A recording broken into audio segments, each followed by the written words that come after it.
Alors, que dire sur ce TW5 Système A après donc une journée passée à l'utiliser dans un CQB? Alors au niveau de la prise en main, déjà on a quelque chose qui inspire vraiment totalement confiance. Voilà, c'est robuste, c'est solide, il n'y a pas de jeu.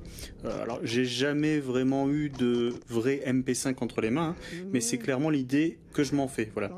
Et du coup, le premier petit reproche, il n'y en aura a priori que deux, c'est le poids. Oui, 4 kilos. C'est un peu lourd, hein. C'est paraît-il 1 kilo de plus que le vrai. Voilà. Donc à titre personnel, bon, j'ai connu pire, hein, des répliques plus lourdes, mais c'est quelque chose à prendre en compte lors de l'achat, vu qu'après, il va falloir se le trimballer toute la journée. L'avantage ici sur ce modèle, c'est qu'on aura du mal à l'alourdir, hein, avec le syndrome bien connu du porte-avions. Donc de base, on ne met qu'un point rouge ou un holo, ce qui n'aura pas pour effet de trop alourdir la bête, hein. J'ai juste ajouté une petite Surefire RS que certains reconnaîtront. Au niveau des sensations de tir, c'est un AEG standard, donc comprendre sans blowback. Donc malgré cela, donc la sonorité, si douce à mon oreille, la réactivité et la précision font quand même que l'on se retrouve assez souvent avec un petit sourire en coin, hein, et j'espère que je ne suis pas le seul dans ce cas-là. Et après, il suffit de faire un petit HK slap quand on change de mag, hein, pour que cela soit l'extase totale. Alors soyons clairs, je suis pro GBBR et autres HPA, hein, du moment qu'ils ont un système blowback, du style des kits Daytona que j'ai pu vous présenter déjà, donc je ne m'en cache pas.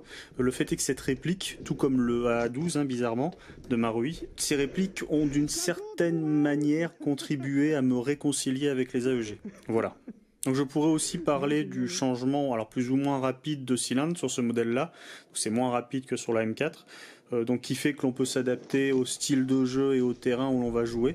Alors c'est pas directement lié à l'utilisation in-game, mais cela vous permet en fait de jouer partout avec la même réplique, voilà, de 290-300 FPS pour ma part à plus de... Avec le cylindre rouge à plus peut-être de 450, je ne sais plus exactement, hein. Donc c'est le cylindre qui est utilisable avec le TW5 version max qui est ce modèle. Sinon, tout au long de la journée, donc j'ai pu noter de très bonnes performances, hein, même si je ne peux pas m'avancer sur la précision de base, car en effet, comme beaucoup de personnes, j'ai ici une seconde main équipée d'un canon de précision, mais d'origine, je crois savoir que l'on a un 6.04, ce qui est déjà pas mal.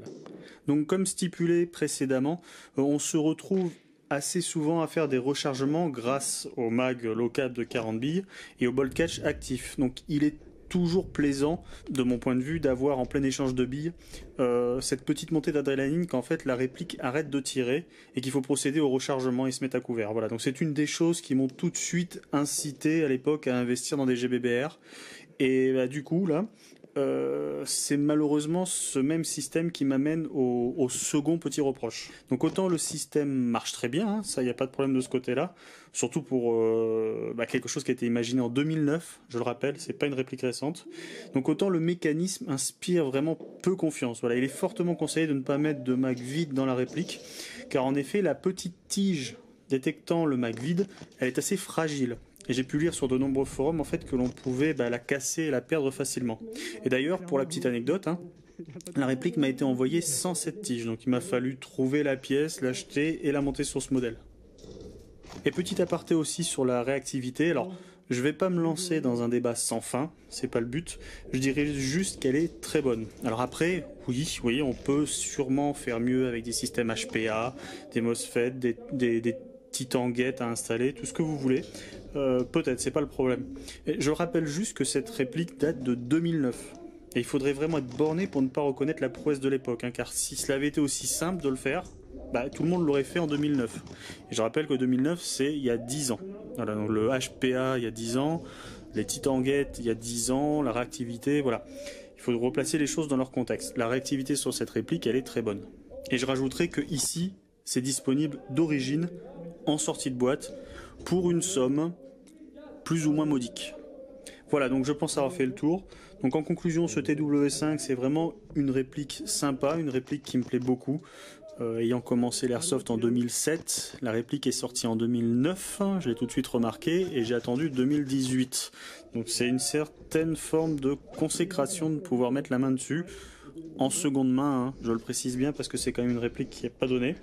Donc je finirai en disant que ce TW5, c'est une réplique nécessitant un certain investissement, donc à la fois financier, même pour une seconde main, et musculaire. mais qui procure par la suite un énorme plaisir de jeu. Voilà. Et cela permet notamment de jouer avec le sourire derrière votre stalker, ce qui n'a pas de prix. 8, 9, 10, 11, 12. Dommage.